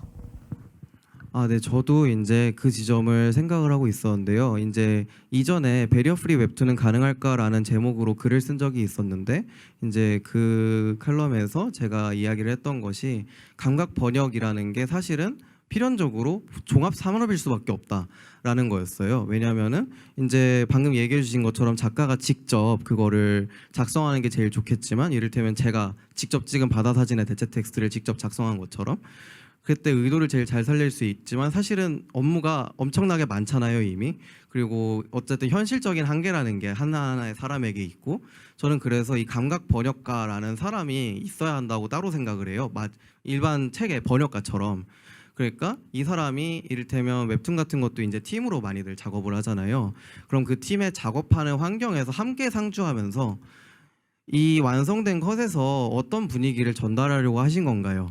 이런 식으로 하나하나를 조금씩 물어보면서, 그러면 이 분위기를 전달하기 위해서 나는 이걸 어떻게 글자로 다 드러내지 않으면서 적당히 감춰서 이거를 청자가 잘 해석할 수 있게 만들 수 있을까, 이런 거를 고민하는 전문 감각 번역가가 필요하다고 생각하고, 저는 이거를 만드는 과정, 그러니까 감각 번역가를 만약에 양성하는 과정 같은 게 필요하다라고 한다면, 그걸 만드는 때 지금 당장 우리가 알고 있는 어떤 화면 해설 작가들이나 아니면 저는 사실 소설가들도 굉장히 중요할 수 있다고 생각을 해요.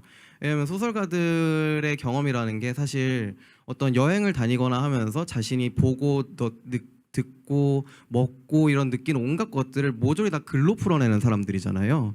그래서 그런 과정이 사실은 이 되게 기초적인 어떤 감각 번역의 형태일 수도 있겠다라는 생각을 했어요. 그러니까 어떤 이런 서로 다른 감각 사이를 오가는 작업을 이미 하고 있던 이 감각 번역이라는 이름으로 그거를 하진 않았더라도 그런 것들을 하고 있던 사람들을 모아서 함께 작업을 시작해 볼 수 있지 않을까 하고 생각을 했습니다.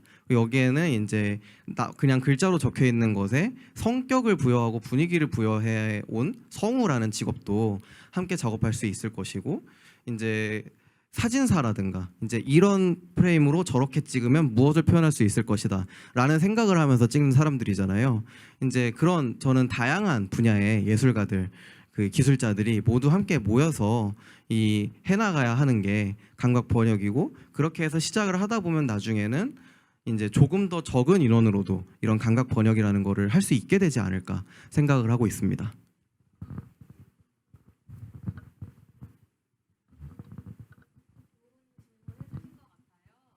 그 감각 번역을 하는 집단을 만들면 좋겠다고 하셨던 그 제안이 너무 좋은 것 같고, 말씀해주신 것처럼 감각 번역가라는 전문 직업이 좀 많이 생겨서 활성화되면 좋겠다는 생각 많이 합니다. 저 이번에 이제 웹툰 제작하면서 화면 해설 작가 섭외할 때 가장 힘들었어요. 왜냐하면 화면 해설 작가들이 현재 다 소속이 되어 있기 때문에 이제 소속 외의 활동은 좀 공식적으로 하기는 다들 어렵다. 그래서 비용을 받고 할 수 없다라는 답변들만 하더라고요. 그래서 지인을 통해서 결국 화면 해설 작가를 섭외할 수밖에 없었어요. 그래서 너무 좋은 의견 주신 것 같습니다. 네, 지금 온라인으로도 질문이 하나 들어왔는데요. 윤세님께서 대사는 연기가 반영된 목소리와 톤 등으로 음성이 만들어지는 듯합니다. 그런데 상황 묘사나 말풍선의 모양 혹은 캐릭터의 표정 등이 소리로 바뀔 때는 그 내용을 고려치 않고 동일한 느낌의 딱딱하고 정적인 형태 위주로 되는 것에 대해선 어떤 변화의 시도가 있을 수 있을지 궁금합니다. 화면 해설 방송에서도 비슷한 문제의식을 갖고 있어서 웹툰 해설에도 적용하여 질문드려 봅니다. 라고 이제 질문으로 올라왔는데요. 이제 저는 이런 것들이 화면 해설 영화를 보다 보면 그냥 되게 짤막하게 툭툭 칠 때가 많아요. 그러니까 뭐 주인공 이름을 뭐 A라고 한다면은 A가 고개를 떨군다. 그냥 뭐 이런 식으로 되게 간략하게 설명을 할 수밖에 없는 게, 이게 애초부터 그걸 고려하지 않고 만들어져 있기 때문에 화면 해설이 길어지면 그 인물들의 대사나 음악과 이게 막 다 겹치니까 오히려 더 듣기가 어려워지기도 하거든요. 그래서 저는 이거를 해결하기 위해 가장 필요한 거는, 아까 전에 이슬 국장님이 이제 지금 베리어프리 웹툰을 만들고 계시는 과정에서 제작 단계부터 고려를 했다라고 하는 게 저는 가장 중요하다고 생각을 합니다. 사실 행사 같은 것을 기획할 때도 저는 날짜, 일정, 장소 그리고 접근성이 다 같은 층위에서 고려되어야 한다고 생각하고, 평소에 제가 참여하는, 그러니까 기획하는 행사들에서 그렇게 준비를 하곤 했는데요. 여기에서도 마찬가지라고 생각을 합니다. 혹시 이슬 국장님 이 베리어프리 웹툰과 그리고 맨 마지막에 눈의 여왕, 그것도 콘텐츠로 만들고 계시다고 했는데, 혹시 그런 것의 제작 과정에서 이 방금 나온 질문과 관련해서 조금 더 해주실 수 있는 이야기가 있나요? 사실 눈의 여왕은 정말 오디오극이고요. 베리어프리 웹툰은 웹툰이어서 두 가지가 접점이 없습니다. 형태가 너무나 다르기 때문에 제가 느끼기에, 제가 시각장애인은 아니지만 개인의 취향에 따라 선택하게 되지 않을까라는 생각밖에 없고요. 그 두 가지의 연결점은 없어서 저희가 뭐 오디오극을 제작할 때 그리고 웹툰을 제작할 때 서로 도움을 받거나 한 내용도 사실 없습니다. 유일하게 도움을 받았다고 제가 느낄 수 있는 점은 오디오극을 제작할 때 지원했던 시각장애인 연기자, 그 지원자들을 만났다는 거, 그 인력풀을 얻었다는 것이 유일한 제가 얻은 것 같고요. 그래서 그때 지원했던 지원자분들, 또 오디오국에서 함께했던 시각장애인 목소리 연기자분들, 또 이번 보이스 웹툰에서도 함께하면 좋겠다는 생각입니다.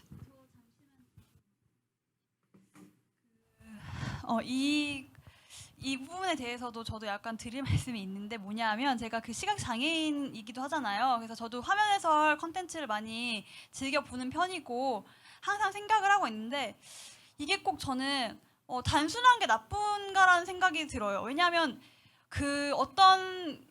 너무 어떤 경우에는요, 너무 장황하거나 아니면 이 막 인물의 이름이 아직 안 밝혀져야 되는데 막 밝히거나 작가가 화면의 작가가 마음대로 뭐 그런 식으로 너무 자의적인 해석을 많이 할 경우에는 작품을 그 감각 번역가의 그 뜻대로 그 이해를 할 수밖에 없게 돼버리는 그런 상황이 또 벌어질 수가 있기도 하고요. 그리고 아까 말씀하신 것처럼 화면 해설 같은 경우는 너무 그 영화나 이런 것 같은 경우는 사실은 그런 그 물리적인 제약이 있잖아요. 물리적인 제약이 있기 때문에 분량 때문에 어쩔 수 없는 부분도 있는데 그게 그래서 제가 생각하기에는 웹툰 같은 경우는 그래도 좀 더 이렇게 통통 튀게 할 수 있기는 하겠지만 그런 부분은 좀 조심해야 되지 않을까 그런 생각도 듭니다. 예, 저도 사실 말씀을 듣고 생각나는 경우가 이거는 이제 화면 해설은 아니고 그 폐쇄 자막의 경우였는데요. 제가 넷플릭스에서 보건교사 아는 형을 저는 주로 사실 넷플릭스 볼 때도 다 한국어도 다 자막을 켜고 보거든요. 이제 보건교사 아는 형을 처음 볼 때는 폐쇄 자막을 안 켜고 봤었는데 그래서 전 맨 처음에 등장하는 그 중년 남성이 누군지를 몰랐어요. 시간이 좀 지날 때까지 몰랐는데 이걸 한번 다 보고 나중에 1회를 다시 볼 때는 그걸 켜고 봤더니 그냥 대놓고 아버지라고 적혀 있는 거예요. 근데 저는 그 사람이 아는 형의 아빠인 줄 몰랐거든요. 사실 그거를 유추할 만한 충분한 근거가 그게 그렇게 막 있었다고 생각하지도 않고 근데 저는 그걸 그렇게 식으로 적어놓으면 와 이걸 이렇게 스포한다고 이런 생각이 들었는데 화면 해설의 경우에도 사실 비슷한 문제점이 생길 수 있을 것 같습니다. 그래서 방금 얘기해 주신 것처럼 이제 화면 해설에 그 아까 말씀드렸던 것처럼 제작 지침에 주관적인 해석을 배제한다라고 적혀 있는 게 이제 방금 강신혜 작가님이 지적해 주신 문제점과 관련해 가지고 그런 스포를 방지하기 위한 것도 포함이 되어 있을 텐데요. 그래서 저는 감각 번역을 할 때 그런 감각 번역가의 주관을 어떻게 적절하게 잘 감출 수 있을까라는 것도 약간 이걸 우리가 계속 만들어 보면서 이런 피드백들이 쌓여야 한다고 생각을 하고 좀 더 이거를 듣는 사람, 보는 사람의 입장에서 화면 해설과 폐쇄 자막을 만들어야 하지 않을까. 그냥 대본에 아빠라고 적혀 있다고 아빠라고 적지 말고 이제 이거를 보는 사람이 진짜 아빠인 줄 아냐라는 거를 알고 적어야 한다고 생각을 하는 편입니다. 혹시 또 다른 분들 질문 있는 분 계신가요?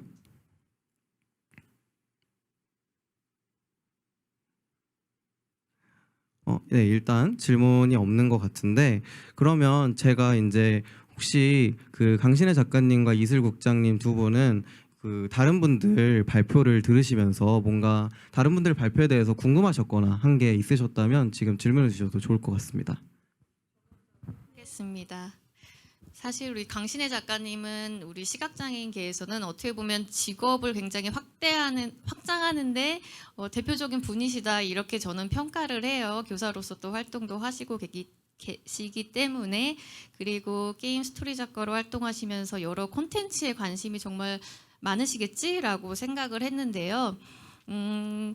우리 시각장애인들이 사용하기 편리한 혹은 모범적인 유니버셜을 갖추고 있는 게임이나 아니면 다른 앱이 있다면 조금 소개를 해주시면 도움이 될 것 같습니다. 예, 일단 게임은요. 솔직히 한국어로 되어 있는데 뭐 베리어 프리하고 유니버설한 게 많진 않아요. 근데 저희 그 반지하 게임들이요. 서울 2033 말고도 텍스트 장르의 게임들은 다 됩니다. 지금 현재까지 나와 있는 거는 다 돼요. 뭐 예를 들어서 서울 2033 시리즈인 서울 2033 방공호, 서울 2033 유시진, 그리고 뭐 그 작년 여름에 나왔던 그 네이버 웹소설을 기반으로 했던 슈거 1992, 그리고 올해 나온 8월 말에 나왔어요. 연차 사유 히어로라고 하는 약간 코믹 게임도 있는데 그 게임도 다 되고요. 그래서 그리고 앞으로도 텍스트 게임이 개발되면은 접근성을 고려해 주시겠다고 개발자님께서도 말씀해 주셨고요. 뭐 그 외에는 사실 거의 영어로 된 게임들이고 그 한국어로 된 게임 중에는 뭐 성주와 기사 정도가 한국어로 읽어주는 것 같아요. 성주와 기사는 약간 그 성을 서로 뺏으면서 싸우는 거예요. 실시간으로 유저들끼리 그런 거고요. 그리고 앱은요. 제가 아까도 말씀드렸지만 제가 전자책이랑 이런 거 되게 좋아한다고 했잖아요. 그래서 요즘 제가 그 유니버설 디자인의 사례로 생각하는 것 중에 하나가 그런 베리어 프리한 거에 되게 좋은 게 이제 몇 년 사이에 전자책 시장이 좀 커지면서 전자책 업체들이 커지니까 그 전자책으로 출간되는 책들이 늘어났어요. 그래가지고 지금까지는 시각장애인들이 책을 보려면은 그 부천 해밀도서관 같은 그런 시각장애인들을 위한 그 전용 도서관에서 책을 제작해줄 때까지 기다려야 했어요. 물론 그렇게 제작해주신 양서들을 굉장히 잘 읽고 저는 커왔기 때문에 항상 감사하지만 내가 정말 읽고 싶은 최신간 도서가 있는데 그걸 못 읽으면 너무 슬프잖아요. 언제 제작이 될지도 모르고. 그런데 이거를 나는 이제 돈만 있으면은 이 전자책 어플에 들어가가지고 많이 사용을 하는데 저는 주로 리디북스 많이 이용해요. 왜냐하면은 앱 접근성이 되게 좋거든요. 시각장애인들이 이용하기 편하게 만들어져 있어요. 그래서 리디북스도 많이 이용하고요. 뭐 네이버도 종종 이용하는 편이고요. 근데 좀 안타까운 게 그런 전자책 업체들이나 뭐 그런 웹소설 연재 사이트 같은 데 보면은 되게 불편하게 되어 있는 경우가 되게 많아요. 그래서 그런 분들이 시각장애인들이 정말 그 소설, 독서를 되게 좋아하는 사람들이 많거든요. 특히 그 장르 소설, 웹소설 되게 좋아하거든요. 근데 그런 거를 좀 더 고려를 해서 만들어 주시면은 더 좋지 않을까 그런 생각도 드네요. 네, 그런 정도인 것 같아요. 제가 지금 추천할 만한 거는.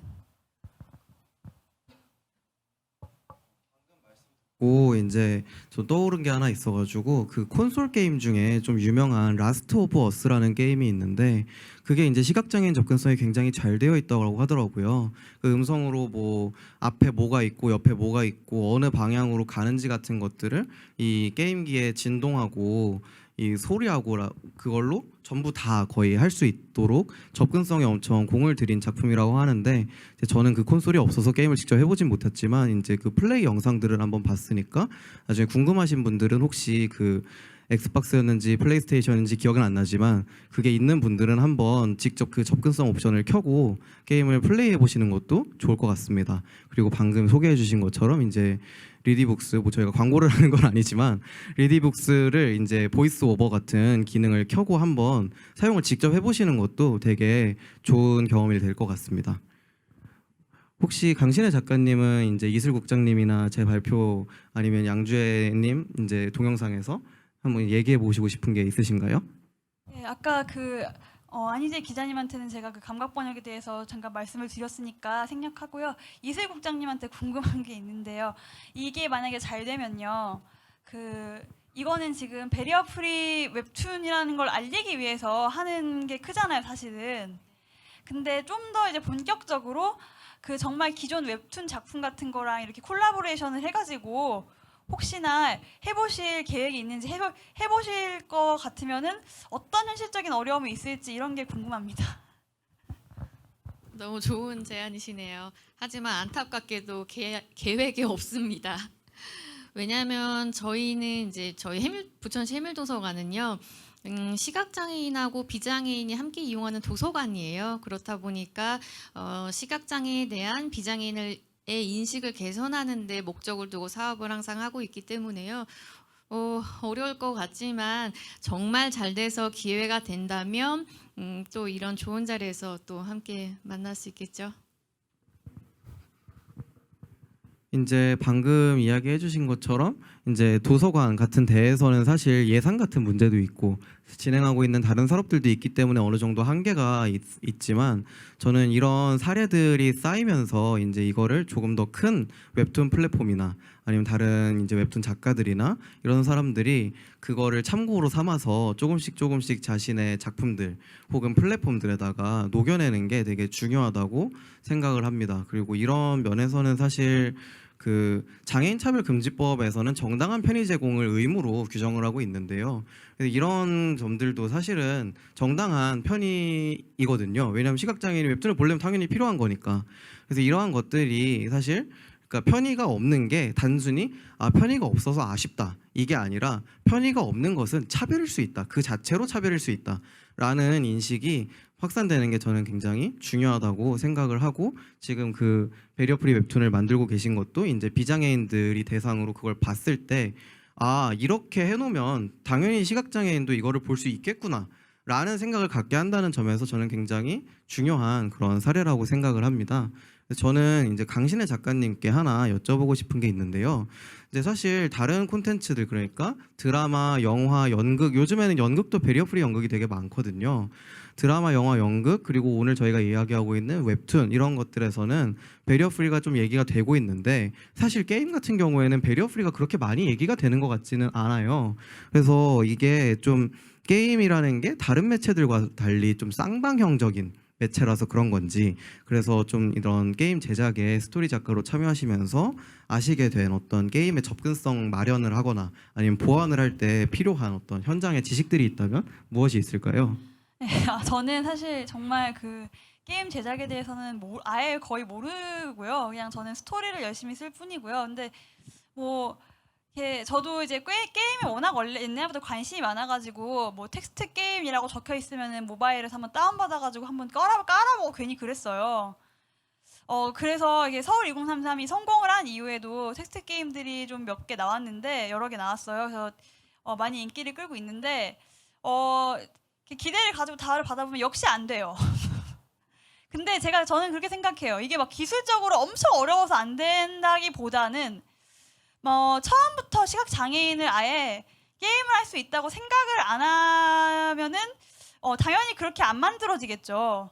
근데 처음부터 시각 장애인들도 게임을 할 수 있지 않을까 하면서 보이스오버를 좀 고려해서 만들고 하면은 더 잘 만들어질 수 있지 않을까 그런 생각이 들어요. 그래서 제가 생각하기에는 게임이라고 하는 게 뭐 살아가면서 이제 꼭 막 필수 불가결하다 이런 건 아니지만 시각 장애인이라고 아예 게임을 못한다 이렇게 생각을 하는 거랑 아까 말씀하신 것처럼 시각 장애인도 게임을 할 수 있고 웹툰도 즐길 수 있고 이렇게 일단 가능성이라도 열어두는 게 굉장히 중요한 지점이 아닌가 이런 생각이 들었습니다.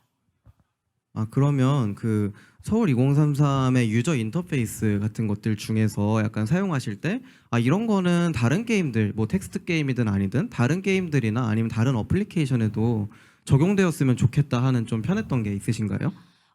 서울 2033은요.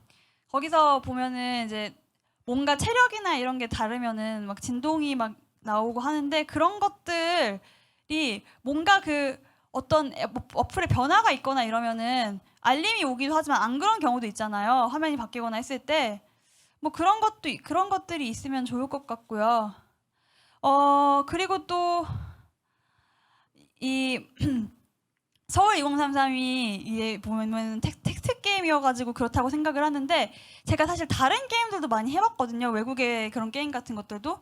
근데 아까 라오 말씀하셨잖아요.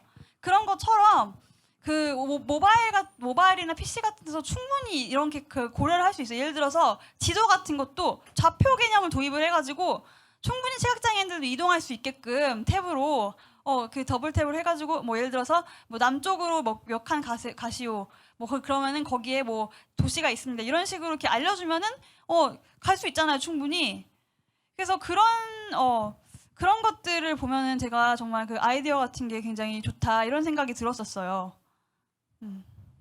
방금 말씀해주신 사례는 제가 전에 미드 같은 거를 보면 막 엄청 멀리 있는 사람들끼리 체스를 두는데 그냥 A 몇, 뭐 퀸 A 몇으로 뭐 이런 식으로 그냥 해가지고 화면도 볼 필요 없이 게임을 하기도 하더라고요.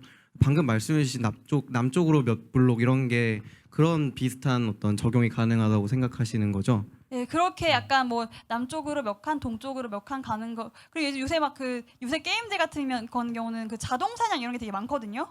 이게 막 그냥 켜놓으면은 지가 알아서 사냥을 하고 막 그래요. 근데 약간 이동 같은 것도 그렇게 자동으로 이렇게 될 수 있게끔 해서 읽어주게 하면은 약간 좌표 개념이랑 같이 병행을 하면은 충분히 시각 장애인들도 플레이가 가능하지 않나 이런 생각이 들어요. 확실히 그럴 것 같아요. 이게 그러니까 지금 방금 아까도 말씀해 주신 것처럼 사실 기술적으로는 우리가 다 이미 할 수가 있는 것들이잖아요. 저는 이게 이미 다 기술적으로 가능한데 여전히 장애인 차별이 있다는 거를 되게 단적으로 보여주는 사례가 이런 배리어 프리 웹툰도 있지만 엘리베이터가 있고 KTX가 있는 세상에서 경사로가 없어서 건물에 못 들어가는 그런 상황이 사실은 이 기술의 발전과 장애인 차별이 이게 기술의 발전으로 이게 해결되지 않는다라는 거를 가장 단적으로 보여주는 되게 극명한 대비라고 생각을 하는데요. 그래서 이제 저희 오늘 세션이 거의 끝나가는데 오늘 총 4개의 발표에서 사실 어떤 대단한 새로운 기술 같은 거를 제안한 거는 한 개도 없었죠. 다 이미 우리가 알고 있는 것들, 다 이미 우리가 파편적으로는 다 경험해 본 것들, 그리고 베리어 프리 혹은 유니버셜 디자인이라는 맥락이 아닌 곳에서 경험한 것들을 이렇게 저렇게 끌고 모아가지고 이거를 다 베리어 프리에다가 적용할 수 있다라는 거를 함께 고민을 하고, 또 무엇보다도 첫 번째 양주혜님 영상에서 얘기해 주신 것처럼 우리가 어떻게 하면 이거를 해볼 수 있을까, 그 구체적인 방법을 찾는 데 한번 함께 고민을 나눠보는 시간이었던 것 같습니다. 네, 그래서 저희 오늘 베리어 프리 웹툰은 가능할까 책캐스트 이렇게 3시가 되어서 여기까지 해서 마치도록 하겠습니다. 오늘 참여해 주셔서 다들 감사합니다. 고맙습니다.